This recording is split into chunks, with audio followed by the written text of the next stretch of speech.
La revolución científica. Algunos comentaristas han sustentado y justificado la idea de una gran revolución científica. Estos pensadores opinan que entre los siglos XVI y XVII se dio una evolución radical en la historia del conocimiento, tan decisiva e importante que se ha descrito como una de las más importantes rupturas en la historia de la civilización occidental. A lo largo de este video se tratará de explicar los orígenes de este cambio fundamental en la historia de la ciencia y la tecnología. Se dará una breve descripción del contexto histórico y cultural en el que aparecen las nociones modernas de conocimiento científico. De la Edad Moderna en adelante, ha sido tan rápido el incremento del saber que nos parece asombroso que Europa, hasta el cierre de la Edad Media, supiera prácticamente tanto de ciencia como a la muerte de Arquímedes. Es decir, desde los tiempos de Arquímedes, año 287 a.C., y hasta el siglo XIV, casi 16 siglos después, duraron los mismos pensamientos y conocimientos.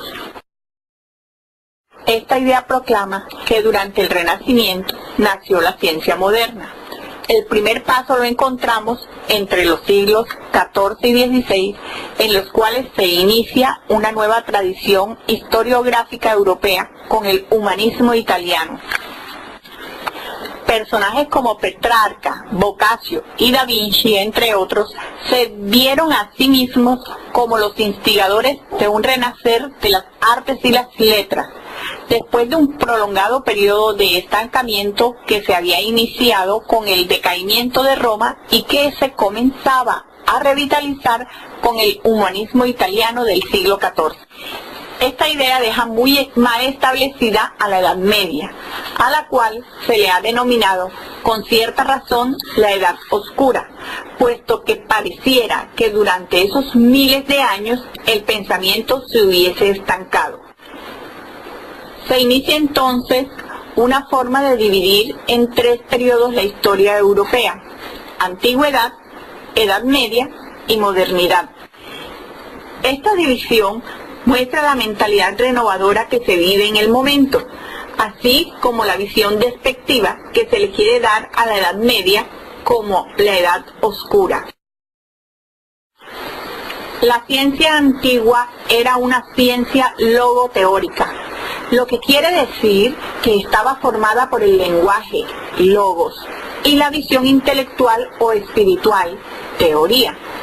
Tal ciencia estaba constituida por el lenguaje. La ciencia antigua se formula con ayuda del lenguaje ordinario, es discursiva, utiliza las palabras de la lengua natural, que redefine, precisa e intenta articular rigurosamente.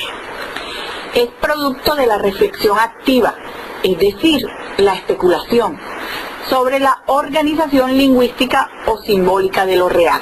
La forma que adopta la ciencia aristotélica es una forma lógica, demostrativa y silogística. Lo que es objeto de conocimiento científico, según Aristóteles, es la conclusión universal y necesaria de un silogismo. En las premisas del silogismo está contenida la explicación de la conclusión. La explicación es el porqué, a lo que Aristóteles denomina la causa, pero es una causa lógica o semántica, es decir, que expresa un encadenamiento conceptual o de significaciones sin relación alguna con la causalidad mecánica y empírica de la ciencia moderna. La lógica, la silogística, es el verdadero órgano de la ciencia, lo que quiere decir la herramienta, el método por excelencia de la ciencia, el instrumento de su despliegue riguroso y definitivo. Fundamentalmente, la ciencia aristotélica es intuitiva y deductiva, teórica o contemplativa y discursiva o verbalista. El papel de las leyes en las explicaciones científicas. Con Descartes, Galileo y Newton se desarrolló la idea de que el verdadero conocimiento es el conocimiento de algo que está más allá de los fenómenos. que tiene una estructura definida y caracterizable matemáticamente.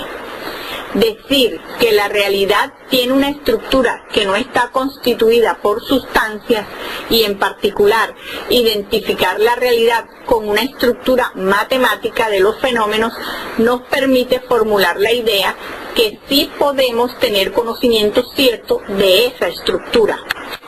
Según Newton, la deducción a partir de los fenómenos requería el diseño de experimentos y la sistematización de observaciones en un marco de conceptos matemáticos que permitiera llegar a tener conocimiento de la estructura de lo real, sin suponer que conocemos las causas últimas de lo real. Así, implícitamente, Newton distingue dos conceptos de causa. Por un lado, habla de las leyes cuantitativas de la naturaleza como causas en un sentido en el que ya Descartes hablaba de las leyes como causas secundarias, esto es, en el sentido de apelar a esas leyes permite explicar los fenómenos. Por el otro lado, Newton habla de causa en el sentido del origen físico en el nivel de la estructura corpuscular de la materia en movimiento. La estructura de los fenómenos, o más precisamente, las leyes de la naturaleza que describen la estructura de manera cuantitativa, eran para Newton causas que explicaban los fenómenos. Y en ese marco sería más correcto hablar de principios explicativos. Analicemos algunos cambios paradigmáticos.